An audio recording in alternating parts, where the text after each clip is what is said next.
We are back, fellas. It feels great to have PGA Tour golf back. Not to be betting on some Euro Tour stuff, DP World Tour, whatever the heck they call it these days.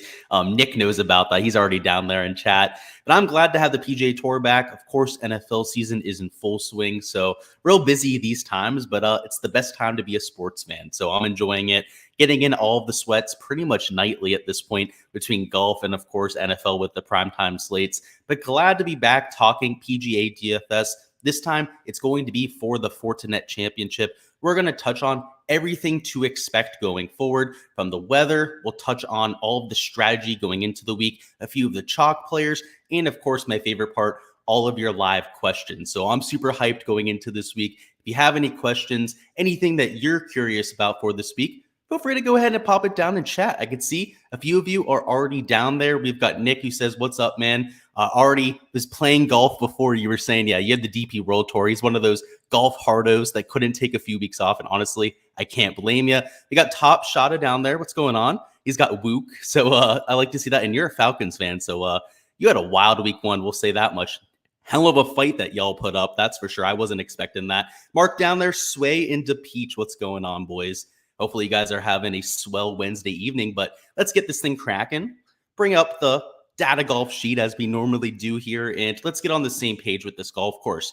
I put out a lovely course breakdown. This week, people don't seem all that interested in golf content. No one was watching it, so I'm sure a lot of you probably didn't see it this week. So let's go ahead and get you on the same page. It's not a shot at y'all. It's just general interest. I get it, right? It's a week where a lot of people may be half-assing it, and I thought it might be a little bit difficult because of the smaller field sizes. It feels like a higher percentage of the field this time of year are people that are golf hardos like you and me, everyone out there watching this stream right now. But one thing I'll say is they're doing less research. Like it's clear as day, especially as a YouTube creator, you're allowed to see a lot of those analytics. So let's get on the same page. Let's make sure that we're not slacking this week. All right. So first off, the scoring average was relatively easy last year. Now it's a little bit easier than most, I'd say. So the winning score was 19 under par. It was 21 under par 1 year, I believe. That was when Stuart Sink ended up winning. He won at 21 under par, but you have had 19 under win, 17 under. You've had even 13 and 15 under win earlier towards when Griot won there in 2016. So there's a wide variety in the scores, but it's always in the teens under par, right? It's only gone into the 20s once. It's never been single digits under par. So it's a relatively consistent golf course, and it's easy to identify why. First and foremost, it's short, right? It's just over 7,000 yards. The actual scorecard yardage is just over 7,100, but with some of the dog legs, it plays even shorter than that. As you can see with the metric right there, it's hard to hit fairways here. That's the one defense that I'll give it. Right around a 55% fairway percentage. That is entirely due to how thin they are. Right around, 25 yards wide on average, 25.1, which is about 10 yards narrower than what you're used to seeing week to week. So that's a pretty significant difference, right around, let's say like a 30% difference there in terms of the width. In terms of greens of regulation, they're hit at a 70.3% clip.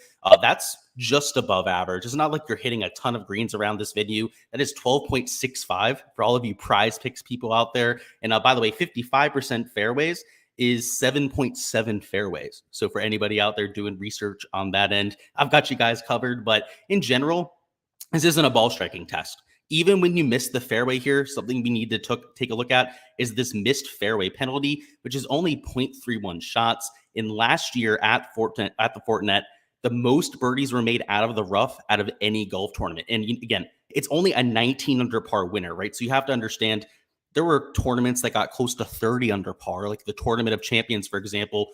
There were more birdies made out of the rough here than at the Century Tournament of Champions. The reason is obvious. First off, the fairways at Century Tournament of Champions are like freaking aircraft carriers. I mean, you're going to hit a ton of them to begin with, but it also speaks to the relative ease of hitting shots out of the rough around Silverado. So this golf course isn't a ball striking test. It's a lot more about putting than it is getting it into position. It's a course that I'm sure John Rahm would hate playing. He's never had a lot of success when he's come out to Birdie Fest like this. The Amex comes to mind with all of those sort of tournaments.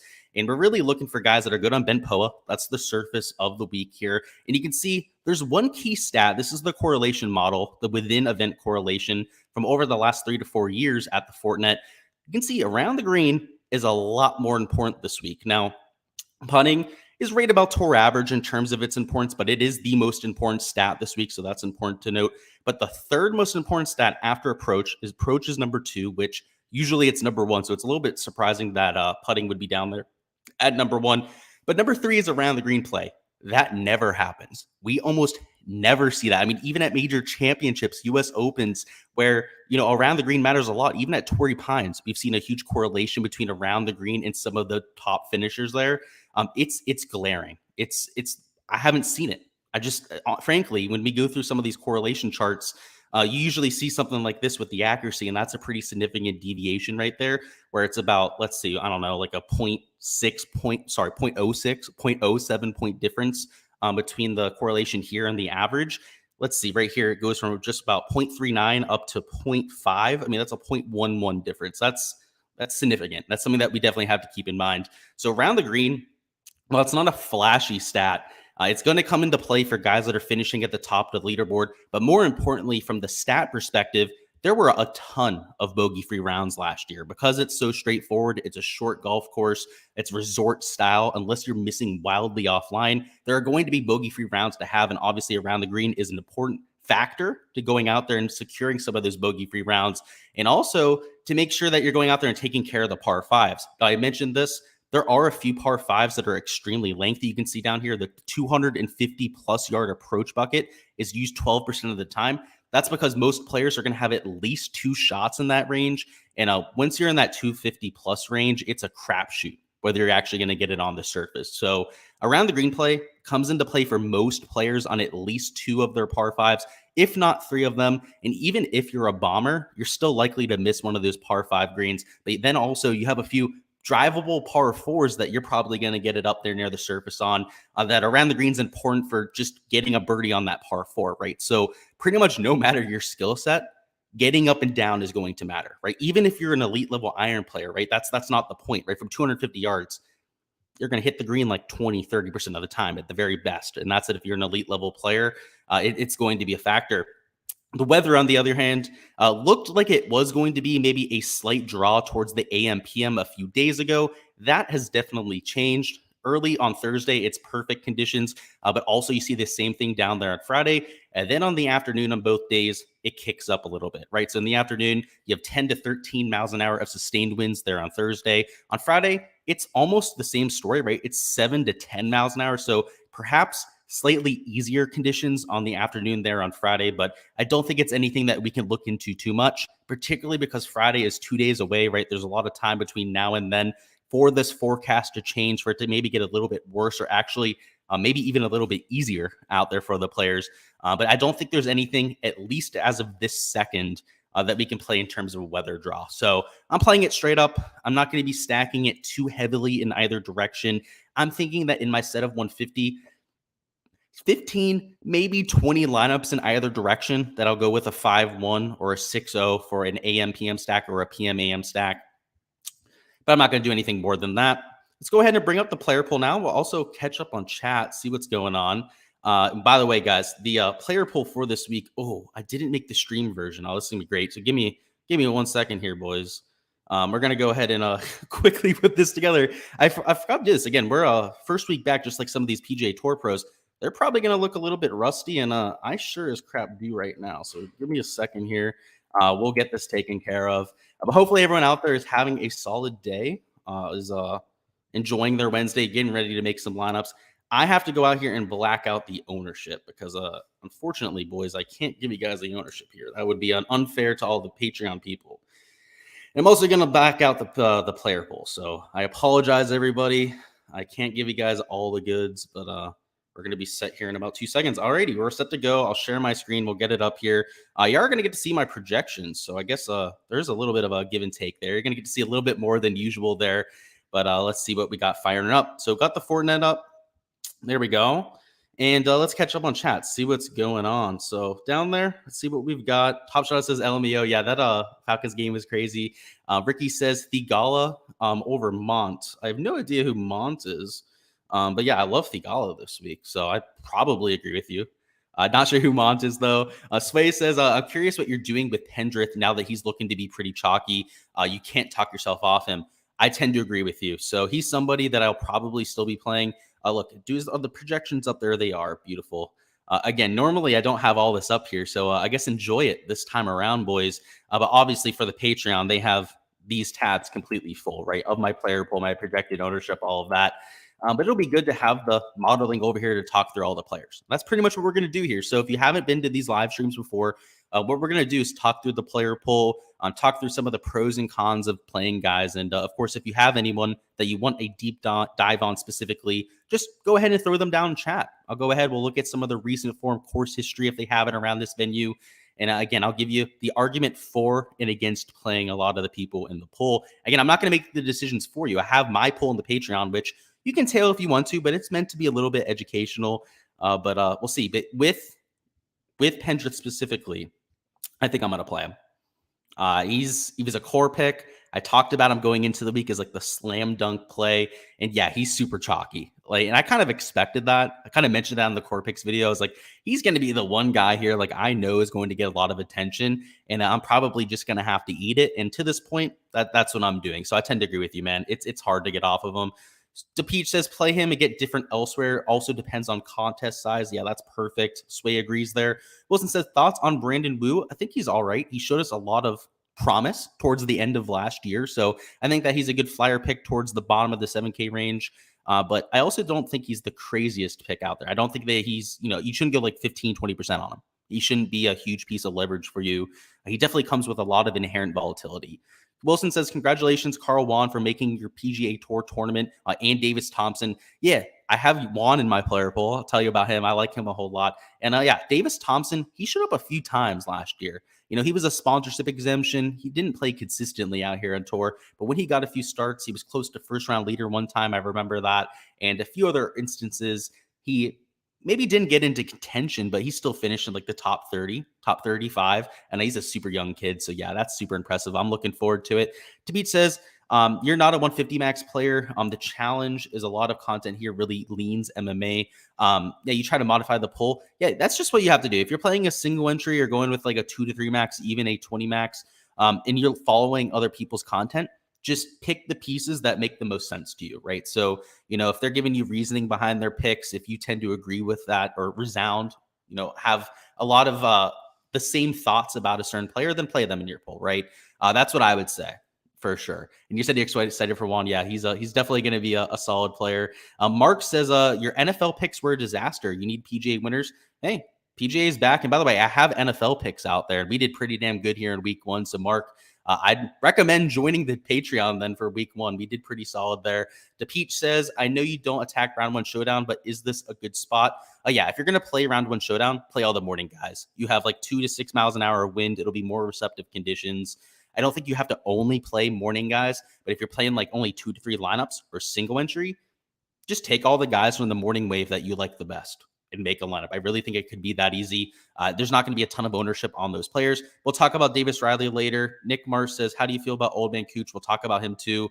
Let's just get into the player pool, boys. Absolutely. So, because we're going to get to all of those players. We're going to talk about pretty much everybody. So if you have specific questions, keep them to the range, right? So we're going to talk about the 10K range right now.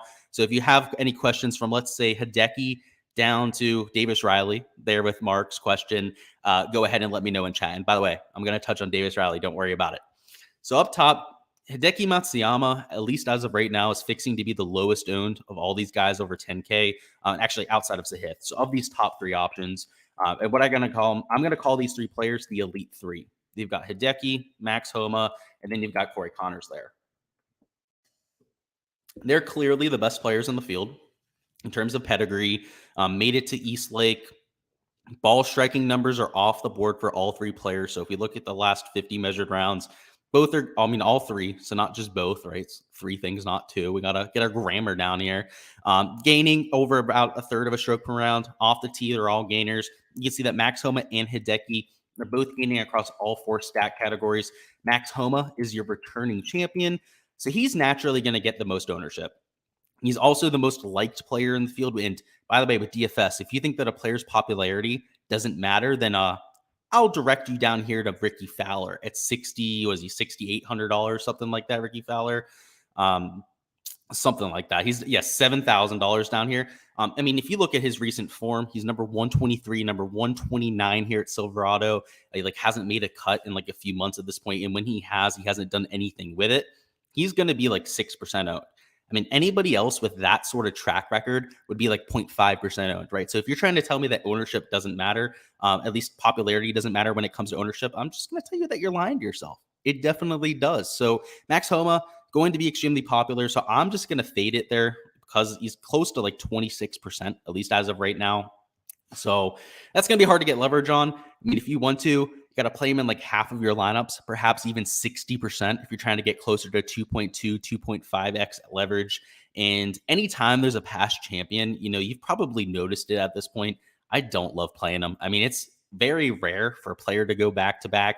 And the last time that it happened that I was on it was Sam Burns at the Valspar. And that's because I thought it was just a perfect course fit. And though I think Max Homa's a decent fit, right? He's a pretty solid putter. He's not an elite putter on the bent POA surface, but he's solid. They're gaining 0.3 shots per round. I understand, right, why he was able to win here. I mean, it's a weaker field event. He's an elite level player, at least for this type of field, right? He's an elite level player. He can pretty much win in any field like this. Doesn't matter what golf course it's at.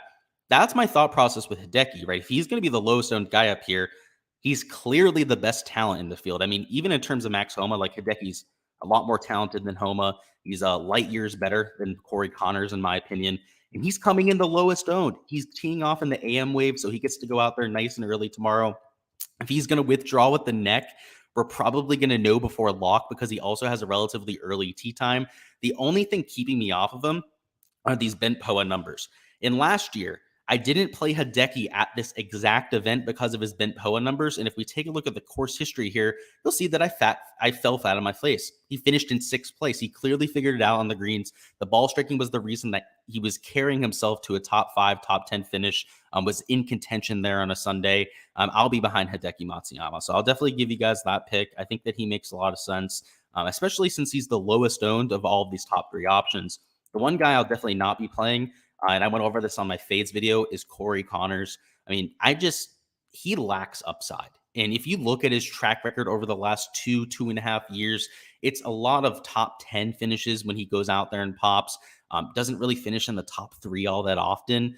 He finished in 5th place. I believe it was at the BMW, which was by far the best performance that he's had for quite some time. The issue is that he just finishes in like 30th place, which is fine for cash.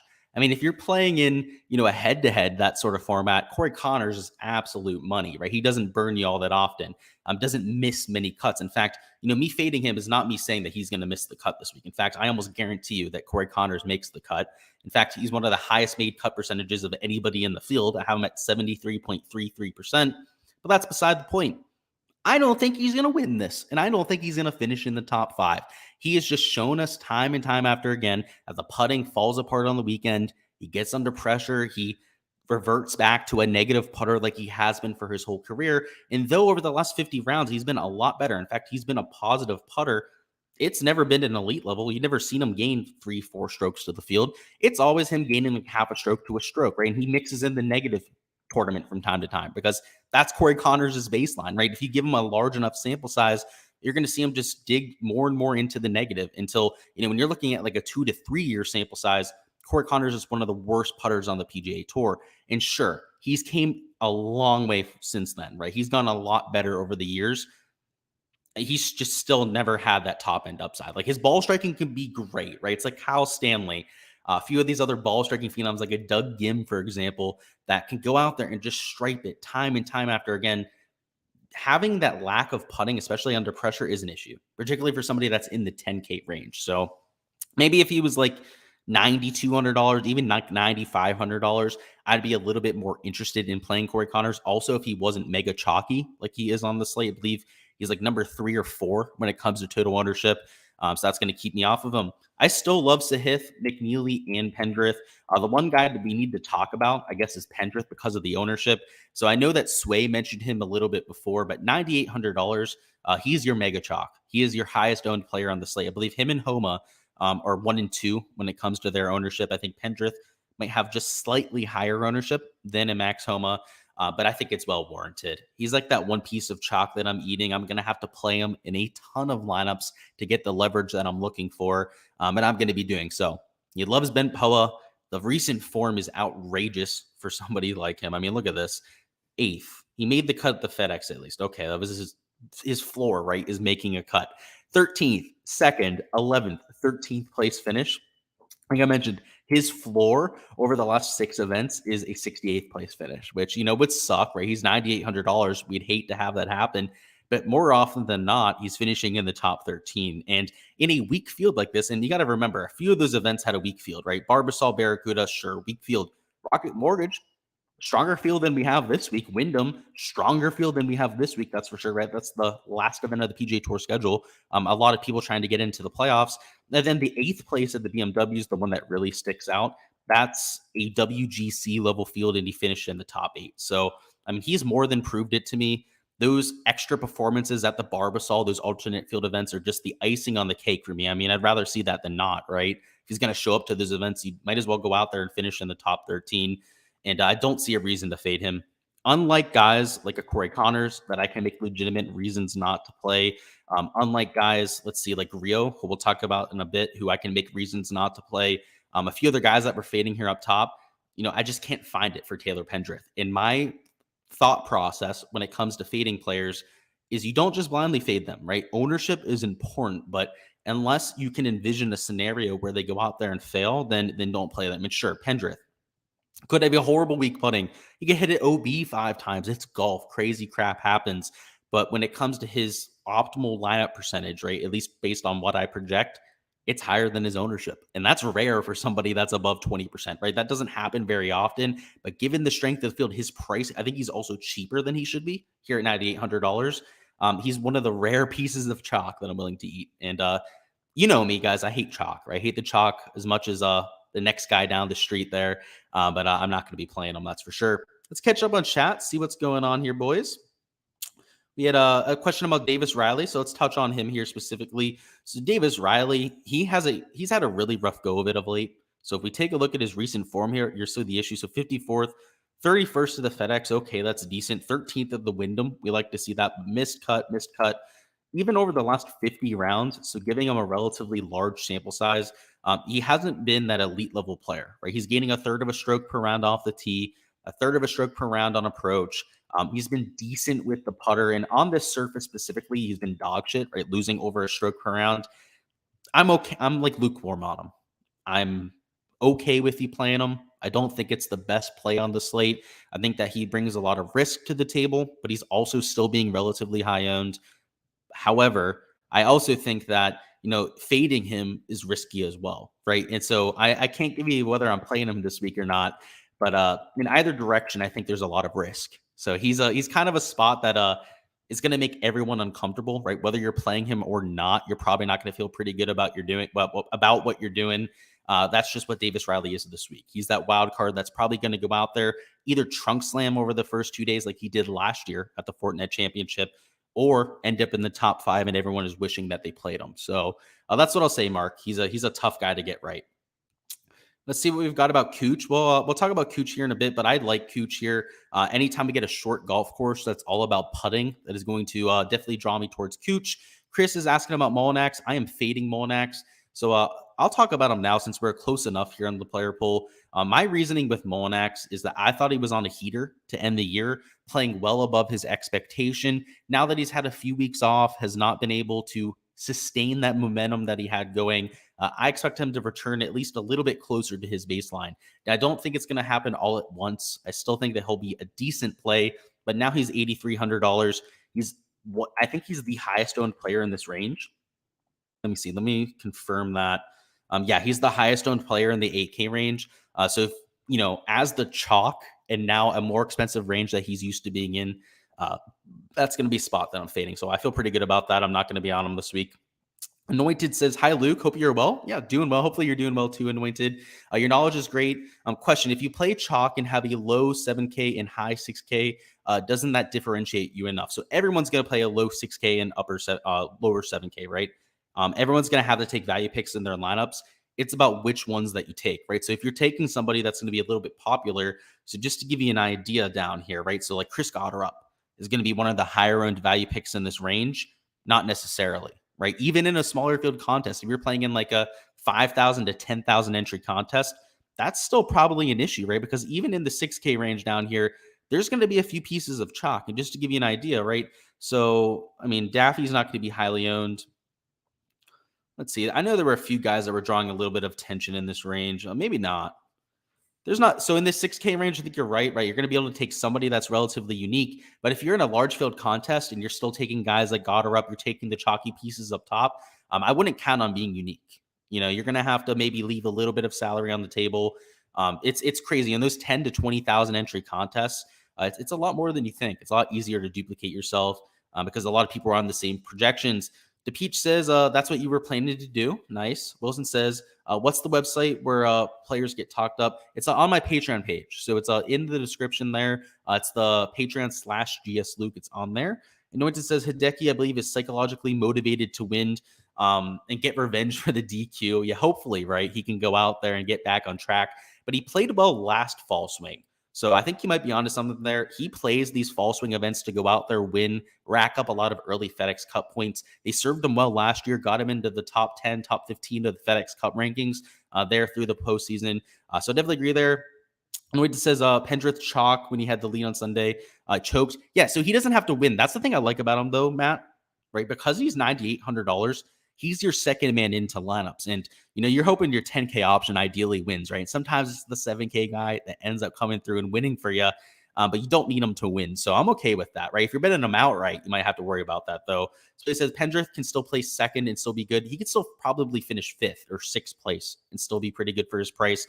He makes a ton of birdies. That's the one thing I really like about him, too, is because he's a driving and putting first type of player, he makes an unbelievable amount of birdies above expectation. So, yeah, I agree with you. I don't think he has to finish in second. And he said Pendrith also ran into a hot phenom that tournament. Yeah, right. So I don't know if he really choked, right? I know it was more like he just got beaten by Tony Finau. And Fantasy says Joel Damon. Yeah, we're going to talk about Damon.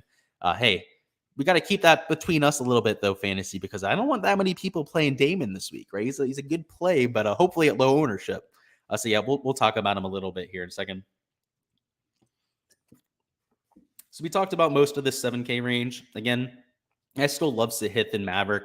I'm not going to go into a whole spiel on them again. I did that in my core picks video, so make sure to check that out if you haven't seen it already. Cam Davis is also really chalky. So Pendrith is getting a lot of attention, but so is Cam Davis. And I don't want to say that they're the same play, but it's close to it, right? Both bombers, both coming in with pretty decent form. Total model ranking is number 4 in Pendrith. It's number 6 on Cam Davis. Let's look at the recent form. I mean, it's not eerily similar, but it's pretty damn awesome, right? It's 16th, 14th, 13th. Pretty reminiscent of all these 11th and 13th place finishes that Pendrith was putting up. Posted a 6th place at the Barracuda there with Cameron Smith, so beat out Pendrith at the same event, who finished in 11th place. I like where both of them are at.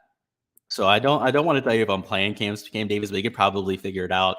If I love Pendrith this week and they're pretty much the same player, what do you think I'm doing with them, right? I talked about Tom Hoagie as a sleeper pick. I still like him. He's great with his wedges, also relatively accurate. Grillo is going to be a fade, and he's probably the one player that I'm not on this week that I feel the most uncomfortable about.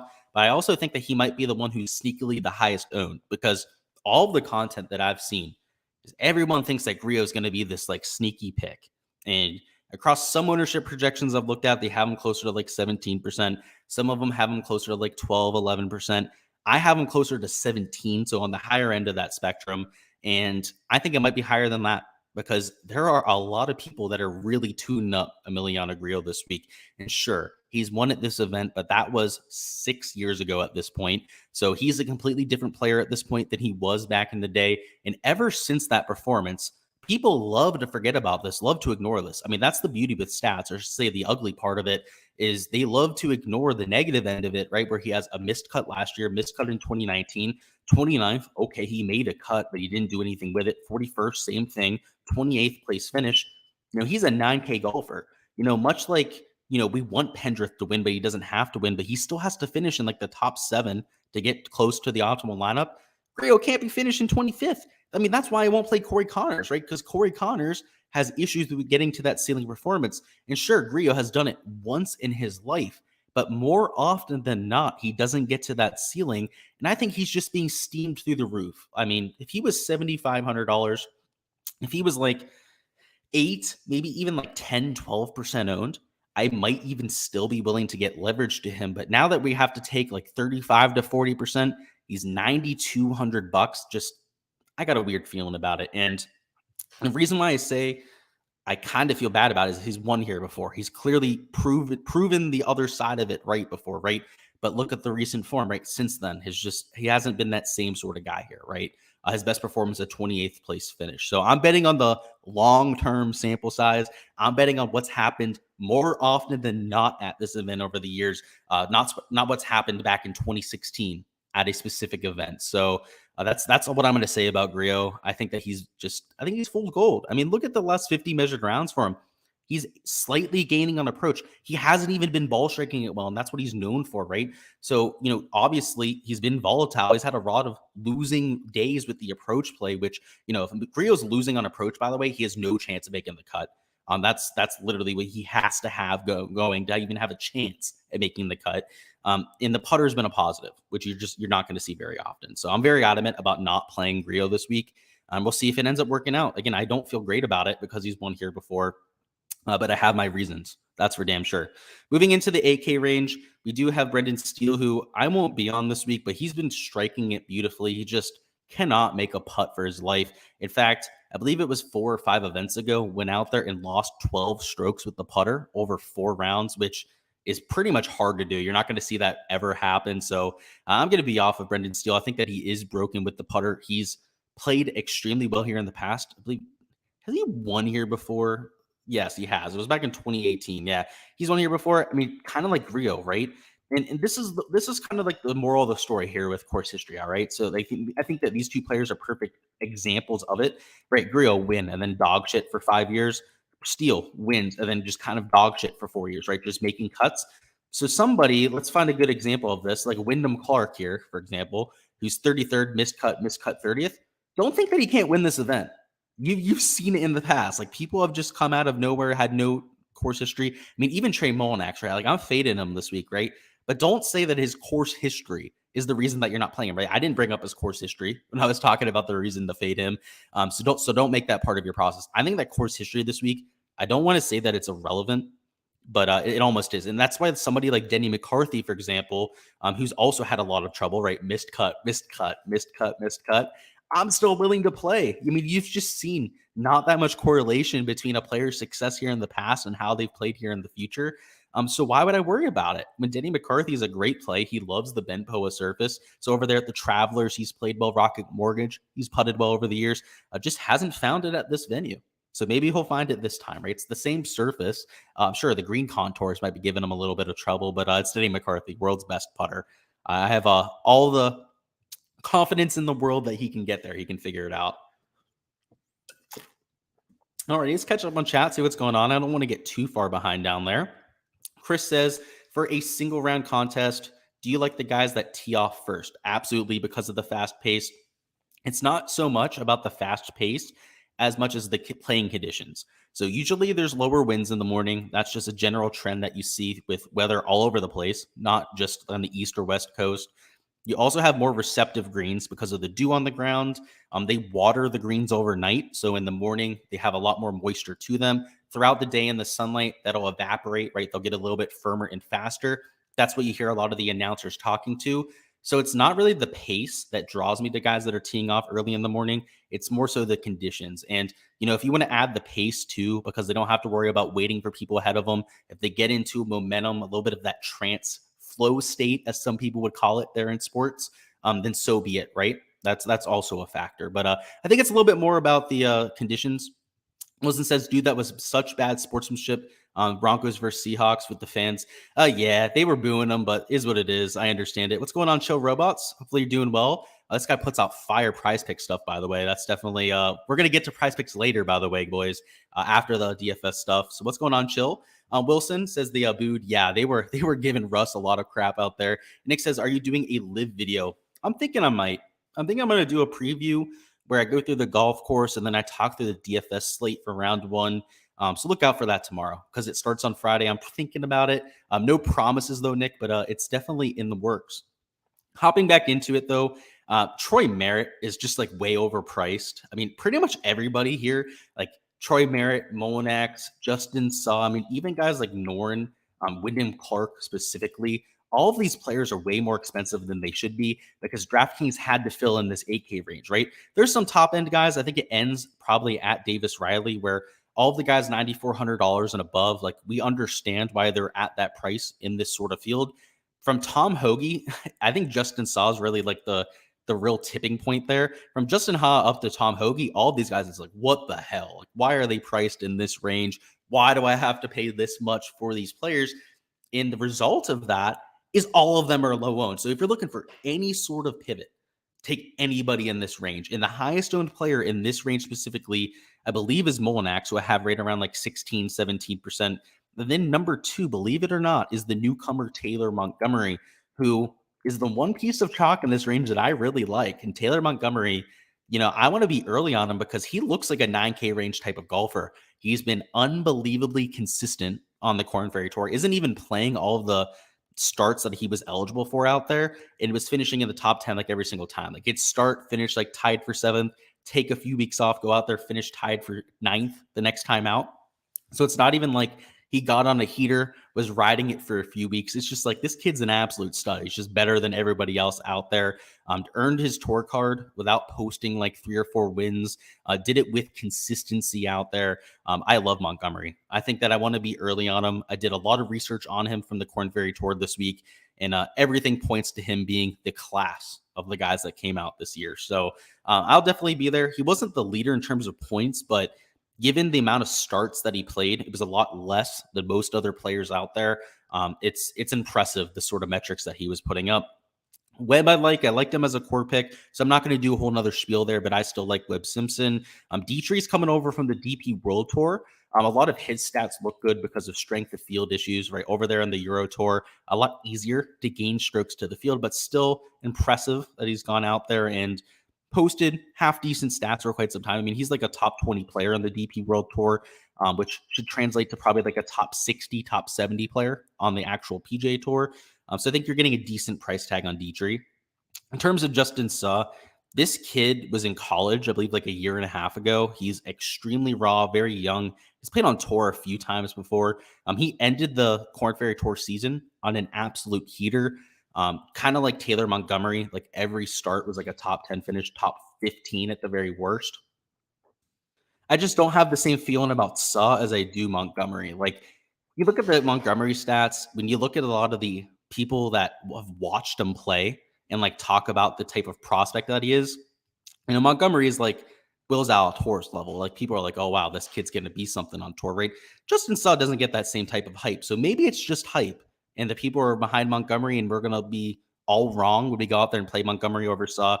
But I'd rather go that direction if you're going to take one of the newcomers in this 8K range. We talked about Molinax as a fade already. I'm still on Norn, and oh boy, does it not feel good. This guy burns me every time I play him. So if that's a warning there at all, if I'm playing Alex Norn, you probably want to run the other direction. I'm still on Woodland too. Actually, I don't even know if I talked up Woodland this week. I know I did. Yeah, Woodland was the core pick. Norn was the sleeper pick. Good. I knew I talked them both up at some point. I was like, when did I talk up both of them? But yeah, that's when they both came up. I still like both of them.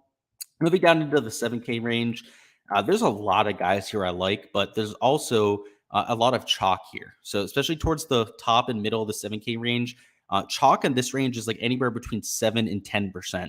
Up here in the top end, right, it's got to be like 15 to 20, but we have to change our expectations, right? Chalk in the 7K range is anything 8% plus, we'll say. So guys, as unfortunate as it is, like a Taylor Moore, are chalk. They're one of the highest owned players in all of this range. And I really wanted to play Taylor Moore going into the week. But now that he's the chalk, it's a completely different situation, right?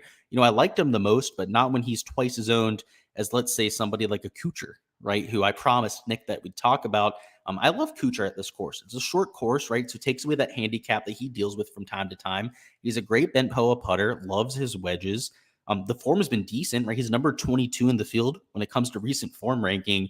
I'll be there on Cooch, but I hate him, right? He's freaking stiffs his caddy. He's a cheap he's a cheap mofo out there, right? He's not a man that you'd want to be friends with in real life. I'd just say that, right? You go out to dinner and he's gonna charge you for every single appetizer that you order down to the cent when you're splitting the meal. But in DFS, right, I think he's a great play there with Matt Kuchar. And hey, if you're watching this, Matt Kuchar or Matt Kuchar's family, you shouldn't have stiffed the caddy out there when you won, right? That's just facts. There's rules that you don't break in golf, and that's one of them. I hate to break it to you, Cooch.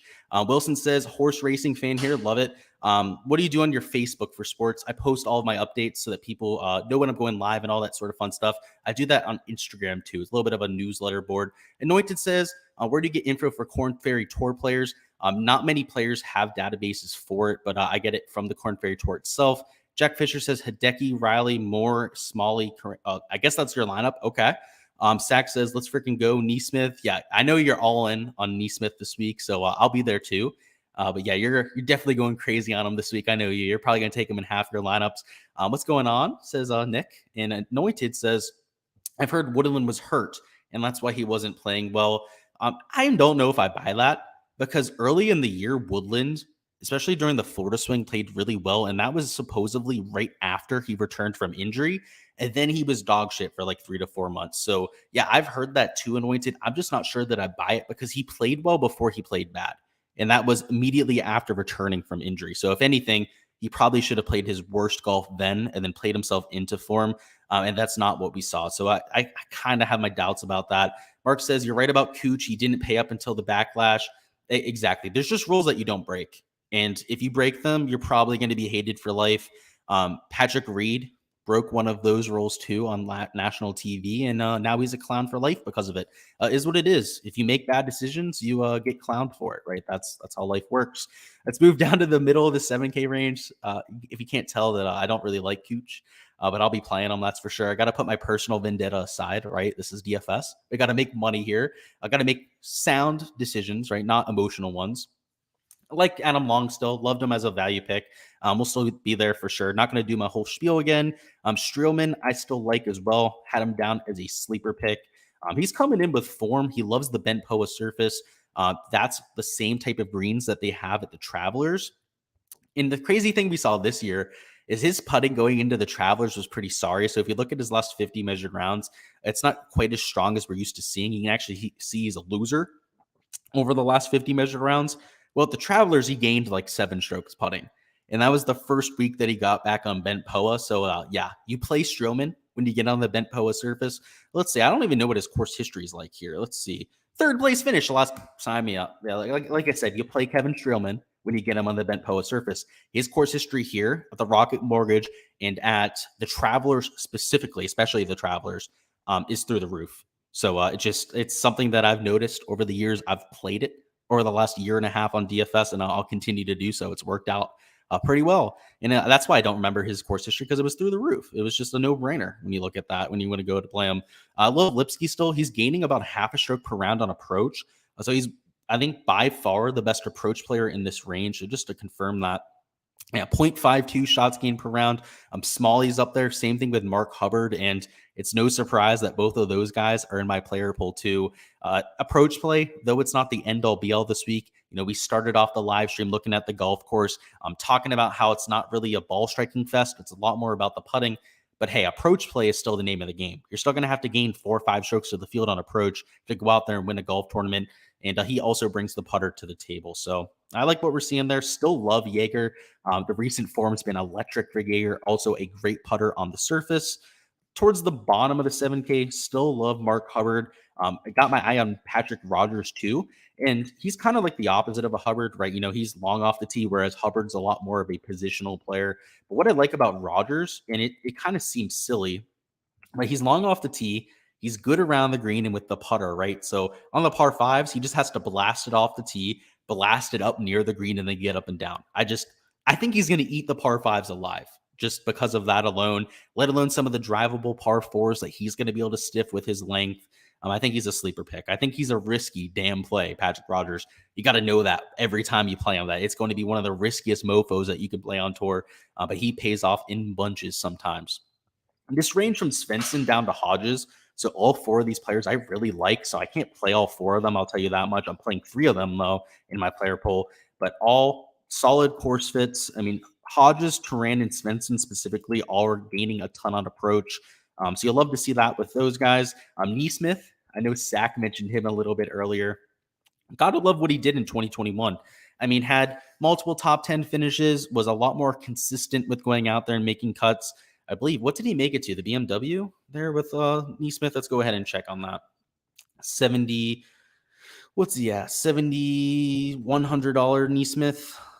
Missed the cut at the FedEx. So yeah, he didn't make it to the BMW, but I'm sure he was pretty close to doing so because of his season. I like him going into this year. I think he could take a step forward. Definitely has to have the putter come around. I mean, unbent POA has been absolute shit, so you don't love to see that, but I don't know. I just think he's a better player than his price tag, especially based on some of his box scores from last year. I think that he's a little bit underpriced. Chris Gotterup, I'm still playing, and is it just somebody who's better than his price tag? I mean, we've seen this guy play at this point. We know what he is, and he's just a stud ball striker. So you look at his stats down here, you'll see that first off, he's gaining a ton off the tee, a ton on approach. He's not the best short game player, but when you got him on bent POA for the Travelers, he played pretty damn decent, if you ask me. Putted pretty decently at the Rocket Mortgage Classic, and we'll get to see if it happens for the third straight time. If it does, he's probably one of those few players that likes the surface, and given his ball striking ability, I mean, if he can go out there and gain to the field with the putter, that's a top 25 at the very least, right? If not, if he can gain significantly with the ball striking, make it into a top 10, top 5. I love Gotterup here. I think he's got a legit chance to win. Fire up, giddy up, Gotterup. Moving into the lower 7K fringe 6K option sort of guys, Matt Wallace has been in form on the DP World Tour, so he's perhaps worth a few looks. Also, side note, he doesn't have the wineries this week. For whatever reason, a lot of the Napa wineries were closed for this week. And Matt Wallace was talking about it on his Instagram. He was like, well, I guess I can't go to the wineries this week, but I get to play more practice rounds. So, hey, if you're looking for a focused golfer that isn't boozing this week over there in Napa, that's Matt Wallace, believe it or not. He's in years past, he's had issues with that. Self-admittedly, you've seen that from him on social media, which I find pretty funny. He's one of the few players that will admit that sort of thing. Kind of like a Joel Damon, right? He posts that all the time on social media. Unlike players that act like it never happens, and I'm sure it does, right? They're humans too. They enjoy their lives, even on tour. Chesson Hadley at $7,000. I like him a lot. It's a short golf course. He's kind of like a younger Matt Kuchar, where, he's short off the tee. He's not the best approach player, but he makes up for it with his short game. Loves the bent POA surface, so I'll be on him. Harris English, I still love as a value pick. He's risky, but he's a better player than $7,000, kind of similar to a Gotterup, right? Giddy up Gotterup. He's just probably an $8,500, $9,000 golfer who's priced here at $7,000. And sure, it's, comes with a lot of risk because of the injury. The recent form hasn't been there, but I expect him to get back to the Harris English of old at some point. I have no interest in Fowler. Yes, no, thank you. He's been dog shit for quite some time. And I mentioned he's getting ownership just because his name is Ricky Fowler. And if that's going to be why he's 6% owned, 5% owned, then no, thank you. I will go ahead and take my money elsewhere. We'll catch up on any questions from the 7K range, see what's going on. Oh, do you like going there at Gulfstream? Yes, I do. I do, Wilson. That's a good call. I've actually gone to Gulfstream a few times down here. It's I've gone with my stepdad and my brother. We've gone a few times. It's a lot of fun. I'm really bad at horse racing because I don't do all the research. I don't get the pamphlets or whatever. I usually just bet long shots. Just hope that we get like the 50-1 horse that wins. But I have a lot of fun with it. It's more about the experience than anything, as I'm sure you know, right? Going out there and having fun at the racetrack. Zach says, reminder to everybody, don't forget to like and subscribe. Gosh, he's given me the whole ad read here. Trust me, he's not a planted bot either. I appreciate you though, Zach.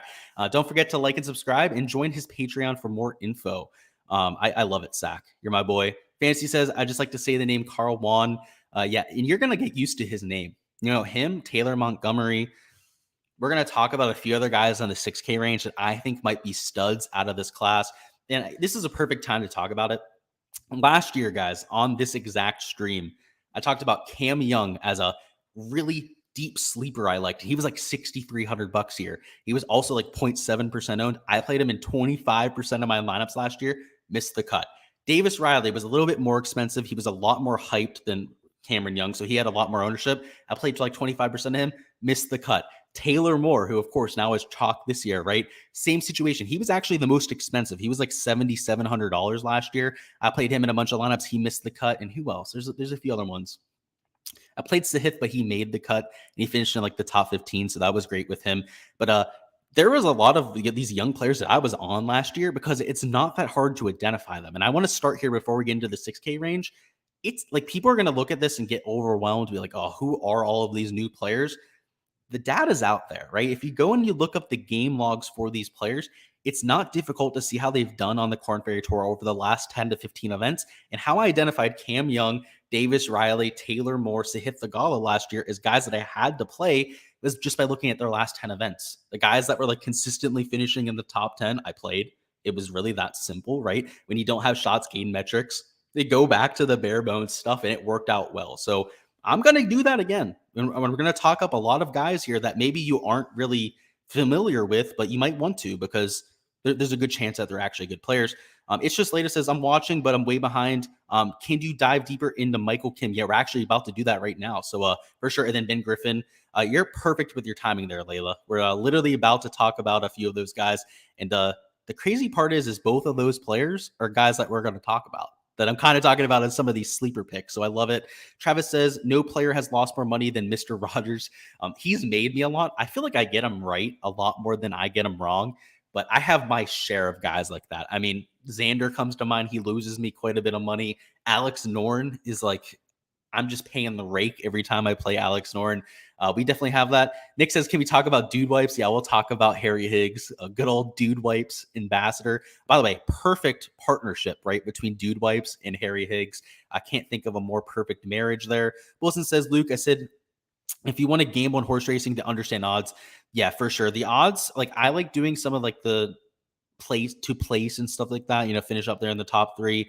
I don't take it super seriously, right? Like I said, it's more of like a entertainment thing for me. You use two wipes on a daily basis. I'm not even going to read the rest of it, but that's a great comment. You made me laugh there, Zach. That's for sure. Bill says Reeve. So he's interesting. He's getting some ownership. He's getting a little bit of steam here in the 7K range.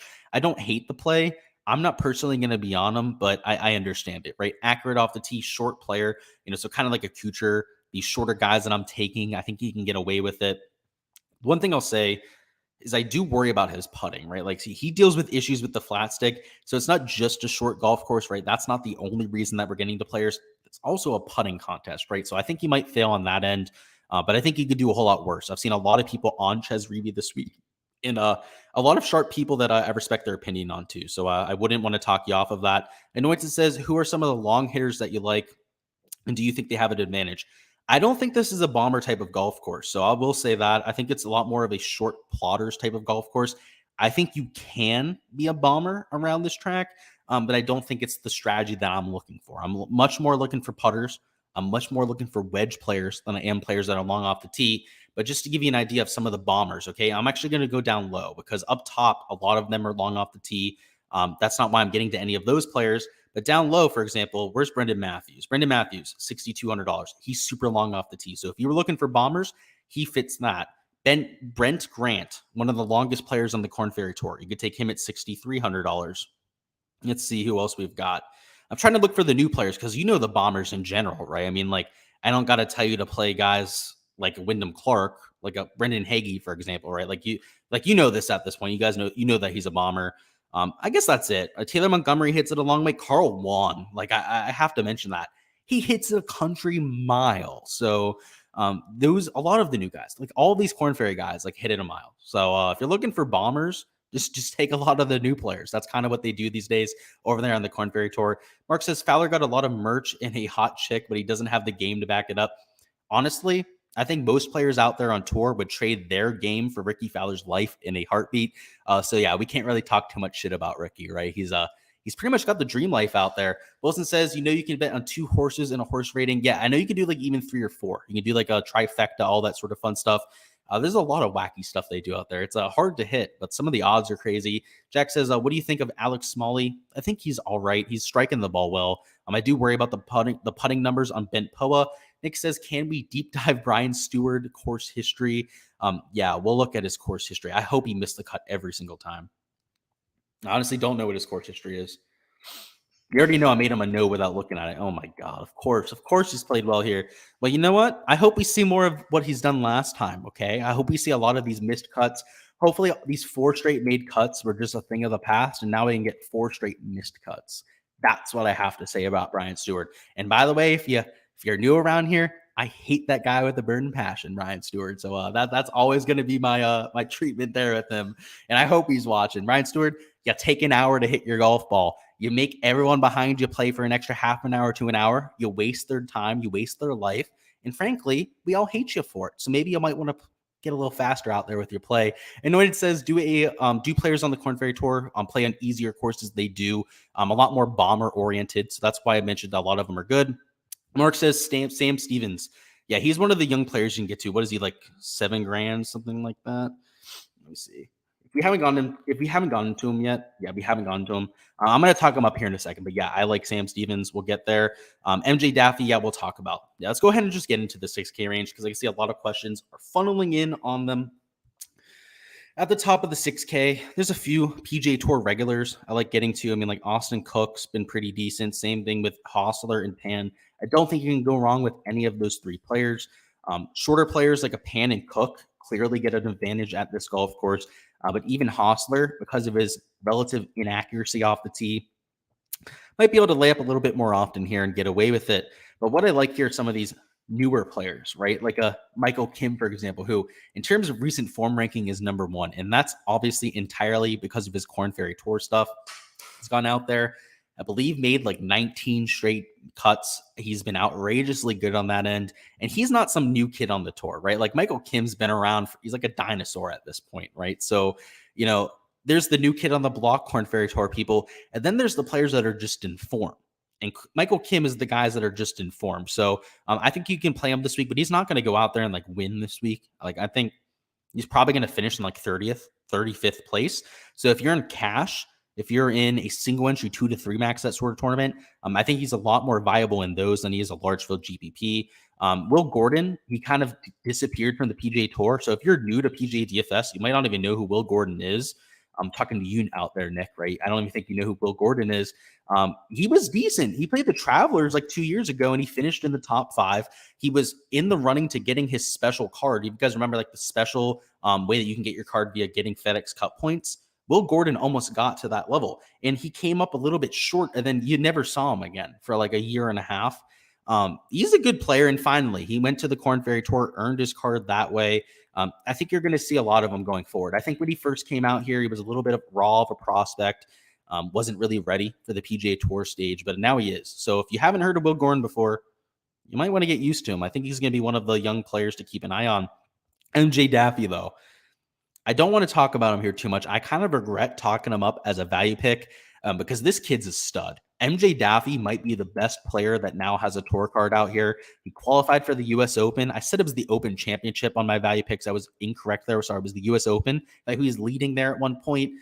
He models as the number 3 player, which isn't that important to me. He's good on Bent Poa, which isn't that important to me. It's great to see, right? Fantastic. Good. He's a good putter on Bent Poa, but it's not a large sample size. It's more about what this kid is known for.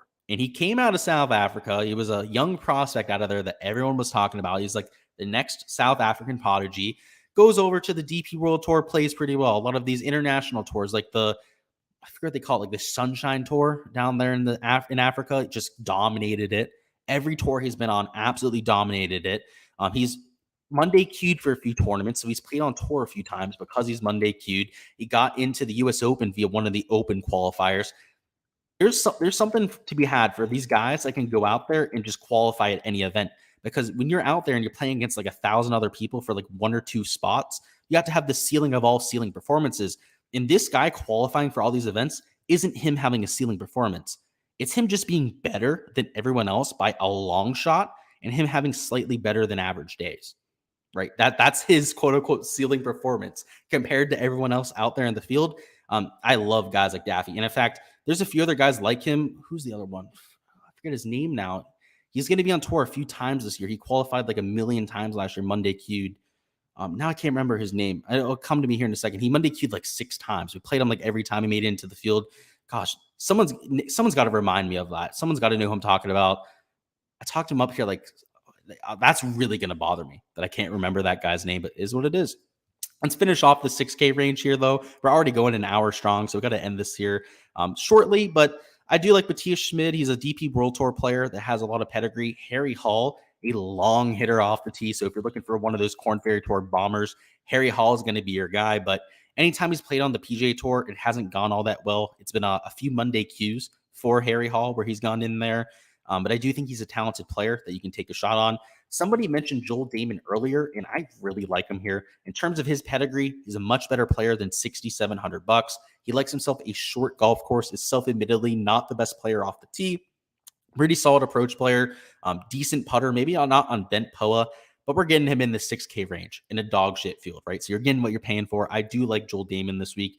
I think he's a player with upside that maybe is a little bit risky, but you know what you're getting with Joel Damon. He could go out there and be on a bender on Thursday night for all we know. I'm not even tee off on Friday. That's always in the cards, but he's also got like a top 5 or even a winning performance in him, like you've seen at the Corrales. Sam Stevens, I like. He's played well on the PGA Tour a few times. He's also one of the standouts from the Corn Ferry Tour, so I think he's worth a few looks. I don't think he's an outrageously good play, but I also don't think that he should be ignored, especially compared to some of his peers down here. I do like Doug Gim quite a bit because of his wedges, his ball striking ability in general. And the putting on bent POA isn't great, though. Again, it's the 6K range, right? Like, what are we expecting at this point? You're not going to get perfect prospects, that's for sure. Malnati loves the swing season. Shorter player that can get away with it at the shorter type of tracks. Whaley, the same sort of player, even Adam Shank. So I see myself getting to these high birdie percentage players that are a little bit shorter off the tee. This is the perfect track for them. I love myself Smotherman. You guys already know that. Stewart can go F himself. We've already been over that one. Benny Ann looked really good on the Corn Ferry Tour last year. So if you're looking to buy in on Benny Ann, who of course was a PGA Tour regular in the past, has competed multiple times at PGA Tour events, you can take a look there. Ben Griffin is number 1 in my modeling this week, which is kind of a meme. It's because he topped 5. He finished at the top 5 at the Wyndham, I believe. That was even as a Monday Q that week. He's a stud. He played well on the Corn Ferry Tour. But don't think that he's the number 1 player in the field, right? That's just because of the one tournament sample size where he finished in the top 5. He's a solid player, but he's not the best player in the field, right? So obviously it's a small sample size thing, but I'll be there. I think he's a solid player. Matthias Schwab he really struggled towards the end of the year, but he's shown quite a bit of promise. He was still able to get his tour card despite the really sluggish end of the year. Excuse me here, guys. My voice is really losing me here. Hopefully that helps. Yeah, it did. He missed 4 of his last 5 cuts. I don't know. I think he's worth taking a shot on, right? He's a risky play, but he's a better player than Richie Werenski, Philip Knowles, for example, who I don't even know who it is. Vincent Norman, never heard of him before. Put it this way. If I've never heard of some of these guys, like a Kevin Roy, for example, I'm not playing them, right? Because if somebody's like this up and coming, really good prospect, I don't want to say that I've heard of all of them, right? But like I knew of Cam Young last year. I knew of Taylor Moore. I knew of guys like Davis Riley coming into it. I'm going to stick to the players that have the hype behind them because at least over the last 3 to 4 years, it's panned out, right? There's a reason why there's hype behind these guys. You can see the talent level when they're dominating at the Corn Ferry Tour level and sticking out. Those are the guys that you want to take. Not really so much these fringe guys like a Norman, Nowles, Roy, for example, who just hardly got their tour cards. I put Barnes in that same type of thing. Kevin Yu. I'm not talking shit about these guys, right? Like Trevor Cohn, Eric Cole. Like almost everyone down here at the bottom is just like a fringe Corn Ferry Tour player. So I'm not all that interested in a lot of these players, up towards like the middle of the 6K, upper 6K range. I think there's a lot better options, but now that we're at the bottom of the barrel, I think you're a little bit more skimped for options. I do like Robert Streb though. Now he's had horrible course history, but it is a good course fit in history. And I shouldn't say in history, and his history is bad, but in theory, it's a good course fit for Robert Streb. I do like Harry Higgs. I promised Nick that I'd talk about him. He's had a decent course history here. So if we take a look at it for good old Mr. Dude Wipes, as Nick would call him there, let's see. He finished missed cut last year, okay, but second place in 23rd there in 2021 and 2020. So you love to see those metrics. And even though he's missed, like some crazy amount of cuts here? Let's double check on that. Made the cut at the Wyndham, okay, but missed cut. 11th, you love to see then missed cut. So he's been volatile, but that's Harry Higgs, right? He's never going to be a consistent player, but when he cracks, he's going to be somebody that you absolutely have to have. Let's see who else. Sung Kang, right? He's $6,100. We've seen crazier things happen. He likes himself a short golf course. Aaron Baddeley, Monday qualifier, clearly playing well. Also likes a short golf course in Bent Poa Greens. We got John Augustine, played well here a few years ago, so I think he's worth a few looks. He's in on a sponsorship exemption. We also got Sung Yul No. They tried to sneak him in down here at $6,000. He was also a Monday qualifier. I also think he's worth a few looks. He's pretty decent on the Bent Poa surface, relatively short off the tee, more of a wedge specialist. Always the type of guy that I'm willing to take a few shots on. What we'll do now is we'll catch up on chat, go over any questions, and then what we're going to do after this is go over a few DraftKings lineups and then talk about prize picks. So if you're looking for any prop analysis, we'll be going over that in about like 10 minutes. So let's go over any questions that we've got down there. Patrick Flavin, thank you.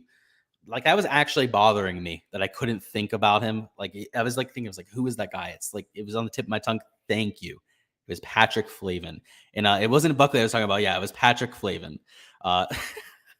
You have no idea. Yeah, it made me super mad that I couldn't think of that. I'm so glad that you pointed that out. It was actually bothering me, if you can't tell. Tiger Woods. Tiger Woods. I can't wait to see him on that new show that he's doing, right? Where it's going to be like the 3v3 on TV, that sort of thing. That's going to be an absolute blast. Mark says, is this an easier course to come from the Korn Ferry Tour? I think that's why they chose it. It's very straightforward. It doesn't have a huge emphasis on the ball striking. So yeah, I think so, Mark. I think they choose a relatively easy golf course. He said, yeah, you can't play him. Yeah, I get it, right? He's a rebound, right? He came out of nowhere to get his tour card back. He's not the new spring chicken, that's for sure. Good luck. Okay, appreciate it, Wilson. Have a great night. Sway says, are you talking about Buckley? Yeah, we've gone over that. It's Flavin, as Mr. Waking Up said. It's definitely Patrick Flavin. Anointed says, explain more about the Monday qualifiers in select tournaments. How many players? So it's 4 players. So for most tour events, there's going to be 4 slots that they open up to the public. There's a Monday qualifier tournament. So the best 4 scorers qualify for the event. Any Korn Ferry Tour players can automatically get into it. Any players that have been in the Monday queue before, I think, can automatically get into it. And then they have a pre-Monday queue. So what you have to do if you want to play in it, if you're like you or me out there, right, and you can play in it, is you have to go to the pre-Monday queue, finish in the top like 30 to 40 in that event, and then you get an invite into the actual Monday queue. And then there you have to finish in the top 4. Now, is it easy? Hell no. There's usually a couple hundred people that sign up for these Monday queues, and it's usually Korn Ferry Tour, mini tour type of players that are absolutely going to kick our butts. So that's how they work. They take 4 players for most events, and for this event specifically, because there's not really that much going on, from my understanding, it was an absolute all-star list. I mean, Aaron Baddeley, guys like Sung Yul No, aren't normally playing in Monday queues at this stage of their career, but were there this time around because they had nothing else better to do, right? There is no Korn Ferry Tour event this week. So, and that's what we're looking at. Well, it says, how many birdies do you make when you're out on the course? Usually like 2. Right around 2. Sometimes we make like 4 to 5, right? Sometimes we make like 1 or 0, but I'd say at least 2 per round is at least my average. Martin says my outrights. So I haven't bet any outrights this week. There wasn't anybody that was really sticking out to me from an outright perspective. I wanted to bet Cam Davis, but that number got bet down immediately to a number that I wasn't willing to take. I considered taking Sahith, but I think with just such a weak field, there's better spots to take them. I think if you're going to bet anybody, it's got to be like these 7K guys, like a Rogers, right? Like a Mark Hubbard, for example. But you're getting a decent number on them in that 70 to 100 range. But it's tough sledding. There's nobody up top that I'm willing to lay the juice on. Take it like 15 or 25 to 1. So it's going to be a light outright week for me. It's going to be mostly DFS and prize picks. Philip knows, you know him. He's new. He played on the Korn Ferry Tour. Oh, nice. Yeah, so you saw him at the Korn Ferry Tour Championship. Yeah, I'm sure he's a baller. We'll get to know a lot of these players for sure. So yeah, I don't want to talk too much shit about him. That's for sure. And he said, golf is life. Yeah, I don't know why I didn't remember that. Like that's my boy, Flavin, right? We played him like 5 times this year. And Martin says he also can't wait for the real golf to start on Friday. Oh, shots fired at the PGA Tour. Yeah, I can't wait for Live 2. It should be a decent golf course. I was kind of joking about it in the Discord a little bit earlier, but the golf course kind of looks like a Mickey Mouse course. Every fairway looks like a pot, to where like it gets like a vase is probably the better word for it, where like it's wide at one part, gets real skinny, then it opens back up. There's like contours to it. Every single green is only like 10 yards deep, and then like 60 yards wide. So it's like real thin, real wide. It's a strange course. Like, and every green is like that. Like every single fairway, by the way, is also like that, where it like changes width every 5 to 10 yards. Look at it, by the way. Look up Pro Visualizer. It's like Harvest Rich Farms is, I believe, the name of the golf course. It's a wacky one, that's for sure. But we'll be doing a video on it at some point, so I'll give you an idea of what we're talking about. But it's definitely a little bit wacky. Let's go ahead and bring up Draftkings now. We're going to make a few lineups and then hop into the Prize Picks board too. So let's bring up DraftKings. And what I just want to do here, right? We're not going to make lineups for you here. We're going to just talk through the thought process, right? So what I'm thinking about when I'm hand building a lineup. And a good way to start here is with cash, right? Because in cash, we're thinking completely differently than we're doing for even a small field GPP, and especially for a large field GPP, like we have for some of the MME contests. But when we're going for cash, right, we're just trying to take median projection. That's what I like Corey Connors, right? And I like somebody that's going to be consistent. In terms of consistency, guy like a Brendan Steele is going to more than likely make the cut. So I like getting to him there. In terms of 7K options, it gets really dicey quickly. I think guys like a Matt Kuchar have a lot of utility in a cash role. I mean, even up here in the 8K range, I mean, there's not a lot of like cash viable sort of plays, right? So maybe you try to jam in 2 players up top. So just to give you an idea, Pendrith, I mean, he's the best play on the slate, so we might as well try and take him. That puts us at $6,700, and I think you get the idea. We can probably take Steele out of there. Maybe we'll add a 7K option. I just want to give you a set of 4 guys that I feel good about here for cash. Let's see. Let's add Streelman because of his excellence on the bent POA surface. You start with these 4 players. They're all very consistent, accurate, accuracy, precision first type of players. That's what we're looking for in this. I mean, I guess not Pendrith, but he's the best play on the slate. So starting with a core like this and then rounding it off with 2 guys here right around $7,400 is, I think, the way to go, right? I think Corey Connors is a lock for cash. I think guys like a Matt Kuchar are borderline locks for cash, probably Pendrith too. Now, if you wanted to take Cam Davis rather than Pendrith, or maybe even go to Pendrith and Cam Davis, so try and save a little bit of salary rather than going to Corey Connors. All of these are viable strategies to get to in cash. Like I said, you just take the chalky plays that you like the most that week, and you try to stay out of the 6K range, right? You don't be too aggressive up top. Right? We don't try to take Corey Connors, Pendrith, and Cam Davis. You can see that puts us at $5,200. Even if we take Streelman out, now we're at $6,300. You can't be outrageous with your salary, right? You take the players that you like the most, but do it in a responsible fashion. When we're going with the GPP formats, what we'll do here first is we'll work our way up to the large field GPP. Let's talk about like a single entry, right? Or 2 to 3 max sort of tournament where you're playing against like 500 to maybe 2,000 entries at the very most. In these sort of builds, we're still thinking about ownership, right? So we're not going to play guys like Connors, right? We're thinking about a GPP, but we're more willing to take chalk, right? So, if we want to play Pendrith in this sort of lineup, you're a lot more able to do so, right? It's not like you're in a 100,000 entry contest, 24,000 entry contest like I'm in this week, where that comes into factor. You can play Pendrith. You can probably play Hideki Matsuyama in that sort of lineup as well. And I mean, even here in the 8K range, right, the one piece of chalk is going to be a Taylor Montgomery or somebody like a Trey Molinax. You could get to either of them if you really felt like it. The key differentiation is going to be down low, right? So let's go into the 6K range and find a diamond in the rough, right? Somebody that might be like 1% owned. And by doing so in a 500 to 1,000 entry contest, that alone can make you unique, right? So I know we had a question before by Anointed Matt, who was like, can you just take all the chalk and then take one guy in the 6K range to differentiate? And I mentioned it matters who it is, right? So we have to make sure it's going to be super low owned. So Joel Damon, for example, not going to be low owned, right? He doesn't fit that description. I still think he's going to get plenty of attention. But MJ Daffy, the last time I ran ownership was like 1% owned. I think he's the perfect type of player to take in this lineup. So, any 2 to 3 max, that sort of thing. Find a guy in the 6K range that is going to be 1, maybe 1.5% at the very most, and run with it. That puts you at $7,100. I mean, you could probably figure out a good way to get to the end of that build. Take somebody close to like $7,000, a $7,200, $7,300 to round it out, and you got yourself a 2 to 3 max. In a large field GPP, got to be a little bit more careful, right? So, rather than just taking 3 chalky plays up top and then that one pivot play in the 6K range, we have to try and get leverage to the field, right? Because we're not just trying to be unique here. We're also trying to make sure that, when things go our way, we're vaulting up the leaderboard, right? That we actually have leverage to the field when things go our way. So let's start the lineup a little bit differently here, right? So what I'm going to do is I'm going to take Sahith Theegala, who should be the lowest owned player in the 10K range, a clear pivot up top. And we're going to go to Tom Hoge. By starting with these two players, we can be chalky for a lot of the rest of our build, right? So we can take a Taylor Montgomery, who I think is going to be popular, but I absolutely love. We can go down here and take another chalky player. Let's see who's getting a little bit of attention here, like a Goddard, for example, right? At $7,100, Goddard's like nearly 10% owned. You can start with Montgomery, Goddard. Let's even take one more. Let's really push it here, right? Let's take a bunch of pieces of chalk. Again, I don't like Molinax. I'm not playing them this week. But if you wanted to start with these 5 players, because you're taking Theegala in Hoge up top, I'm okay with it. Like, you're looking at like 15% in all 3 of these guys. I mean, closer to 10% on Goddard. And I still think you could be unique because you're at $6,800.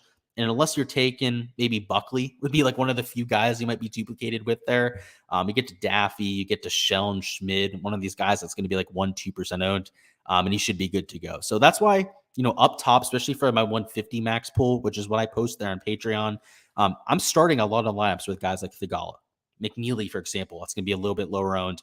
A lot of the core picks that I talked about going into the week that are just getting a little bit less attention. So that's the thought process for the large field GPP.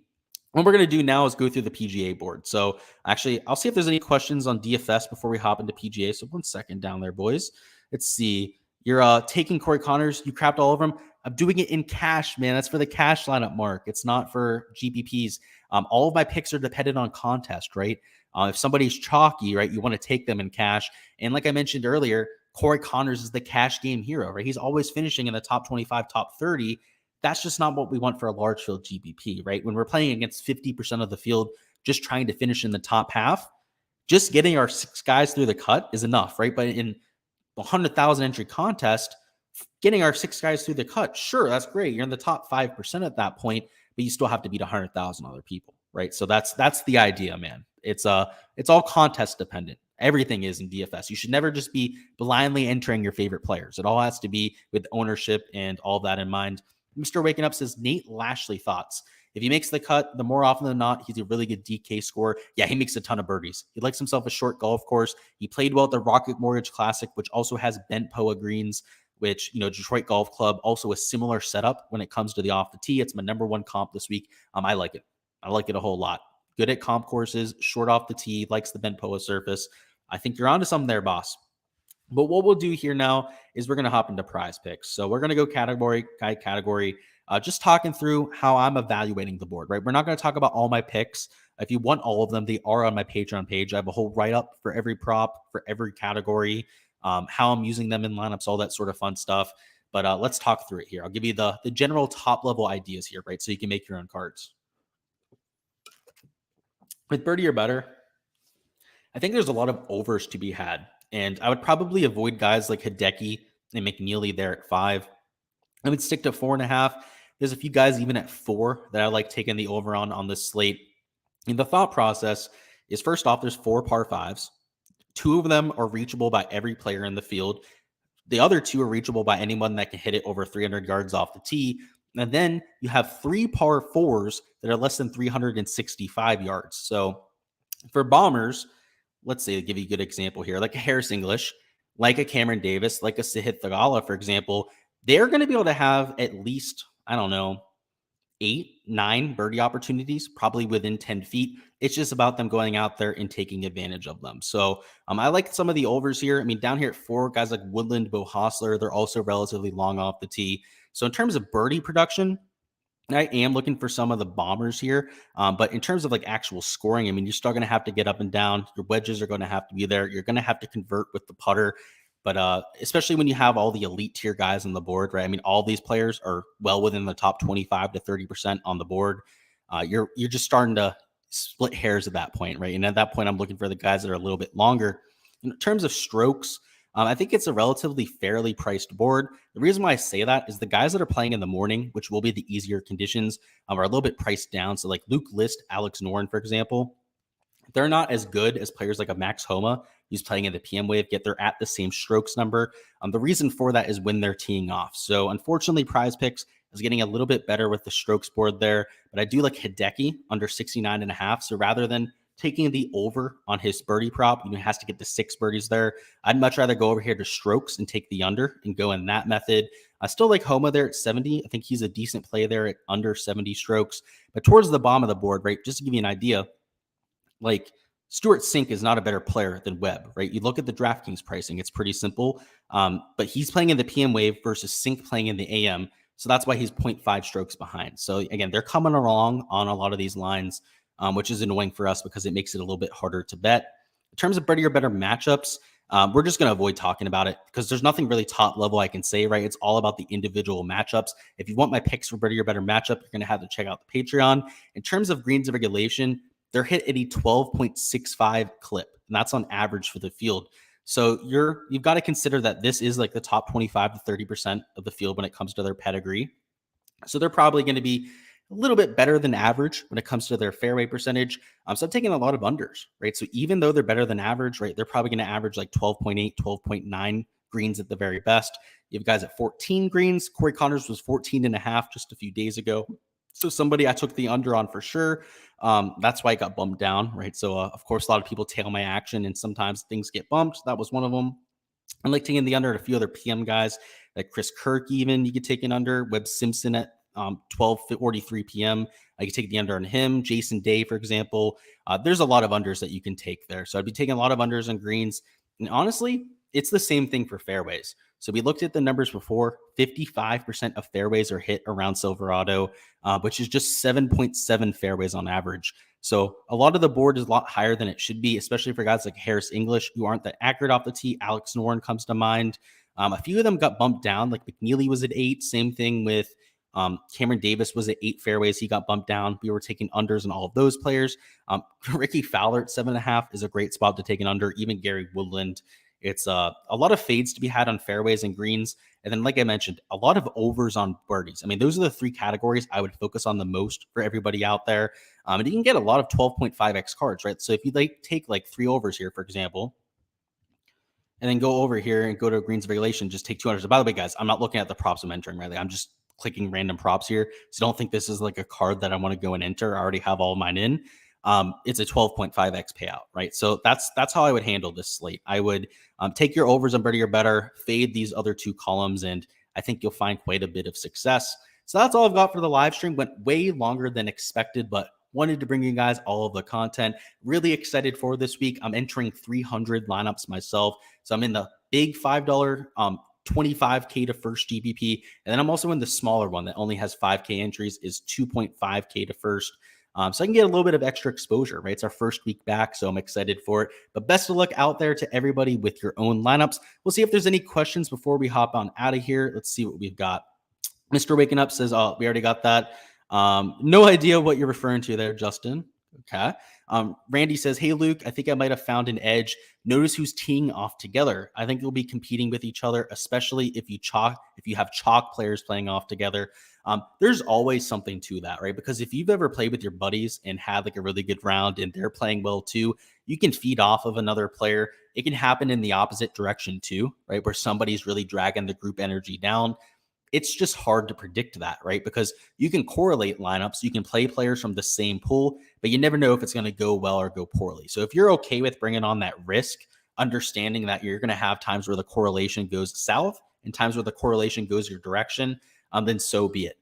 I don't personally play that edge, but keep me posted, Randy. Like for sure, like next week for this live stream, go ahead and let me know how it worked for you this week, because if you get the positive end of that, right, where players are feeding off of each other, then for sure, right? I mean, especially over the first 2 rounds, you get have players that are in that 6K range, especially some of the new Corn Ferry Tour guys that are all matched together that play themselves into contention. So I think you're onto something there, Randy. Just go ahead and give me the report next week, right? That'd be pretty great. But again, guys, I appreciate all the support. Go ahead and smash that like button before hopping on out of here. And also, go ahead and win that cash this weekend. Let's make the Gsluke community proud. Join the Patreon if you haven't already for access to all of my projections, and let's get it, boys.